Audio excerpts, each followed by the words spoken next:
நிகழ்ந்திருக்கக்கூடாத கள்ளக்குறிச்சி நிகழ்வு தன்னை மிகவும் வேதனைக்குள்ளாக்கியது என முதலமைச்சர் மு க ஸ்டாலின் உருக்கம். நிவாரண நடவடிக்கைகள் அனைத்தையும் நேரடியாக கண்காணித்து வருவதாக முதலமைச்சர் மு க ஸ்டாலின் பதிவு.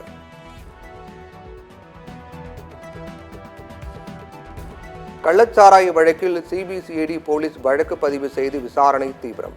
கருணாபுரம் பகுதியில் கள்ளச்சாராயம் விற்பனை குறித்து விசாரணை.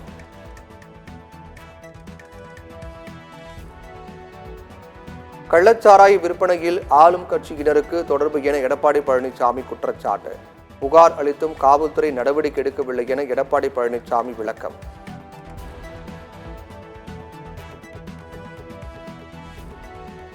கள்ளச்சாராய மரணங்களுக்கு தார்மீக பொறுப்பேற்று முதலமைச்சர் பதவி விலக வேண்டும் என எடப்பாடி பழனிசாமி வலியுறுத்தல்.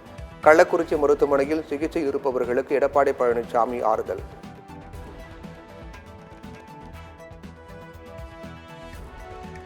அரசு மருத்துவமனைகளில் அவசரகால மருந்துகள் போதுமான அளவு கையிருப்பில் உள்ளது. எடப்பாடி பழனிசாமி குற்றச்சாட்டுக்கு அமைச்சர் மா சுப்பிரமணியன் விளக்கம்.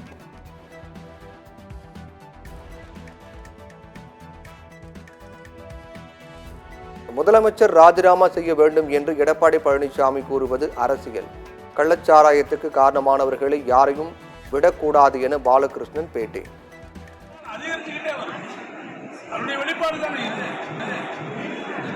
பொதுமக்களும் இந்த குடிப்பழக்கத்திலிருந்து விடுதலை அடைவதற்கு, போதைப் பொருள் பழக்கத்திலிருந்து விடுவிப்பதற்கு பொதுமக்களுக்கு ஒரு விழிப்புணர்வு தேவைப்படும்.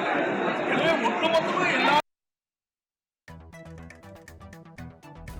கள்ளக்குறிச்சி, சேலம், விழுப்புரம் உள்ளிட்ட மருத்துவமனைகளுக்கு கள்ளச்சாராயம் குடித்தவர்கள் சிகிச்சைக்காக வருகை அதிகரிப்பு. சேலம் மருத்துவமனையில் மட்டும் 33 பேர் தீவிர சிகிச்சை பிரிவில் அனுமதி. சேலம் மருத்துவமனையில் சிகிச்சை பெற்று வரும் 35 பேரில் 10 பேருக்கு கண் பார்வை முற்றிலும் பறிபோனது. ஆபத்தான நிலையில் 8 பேருக்கு தீவிர சிகிச்சை.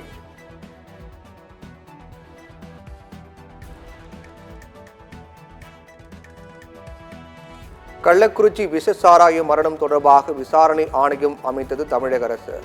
ஓய்வு பெற்ற நீதிபதி கோகுல் தாஸ் தலைமையில் ஆணையம் அமைத்து முதலமைச்சர் மு க ஸ்டாலின் உத்தரவு.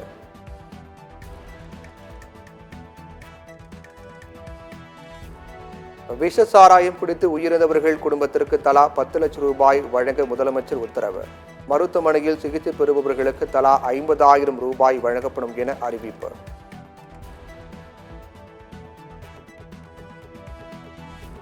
விஷசாராயம் தொடர்பாக முதலமைச்சர் அதிரடி நடவடிக்கை எடுக்க கோரிக்கை.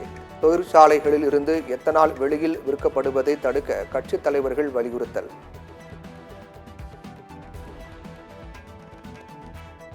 கள்ளக்குறிச்சியில் ஏற்கனவே 2 அமைச்சர்கள் முகாமிட்டுள்ள நிலையில் அமைச்சர் உதயநிதி விரைந்தார். டிஜிபி சங்கர் ஜிவால் சம்பவ இடத்திற்கு சென்று விசாரணை.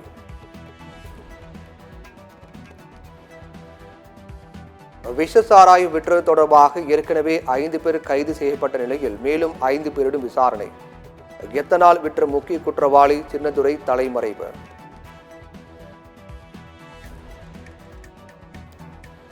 கள்ளச்சாராயத்தை ஒழிக்க தமிழக அரசு நடவடிக்கை எடுக்க கோரி பாஜக போராட்டம்.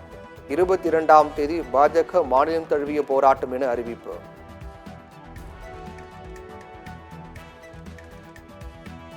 கள்ளக்குறிச்சியில் விசாரணை நடத்த காவல்துறை அமைத்த 10 தனிப்படைகள் தீவிரம். சிபிசிஐடி அதிகாரி கோமதி தலைமையிலான குழு சம்பவ இடத்தில் விசாரணை.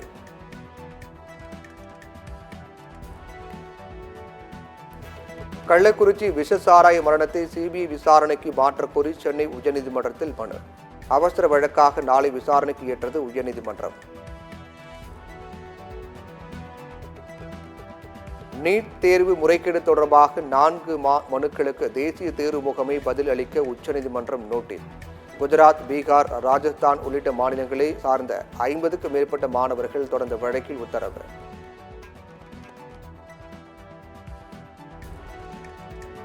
நீட் தேர்வை ரத்து செய்ய கோரி மத்திய கல்வி அமைச்சர் தர்மேந்திர பிரதான் வீட்டை காங்கிரஸ் கட்சியினர் முற்றுகை. 500 ரூபாய் நோட்டுகளை வீசி போராட்டம் நடத்தியவர்கள் கைது.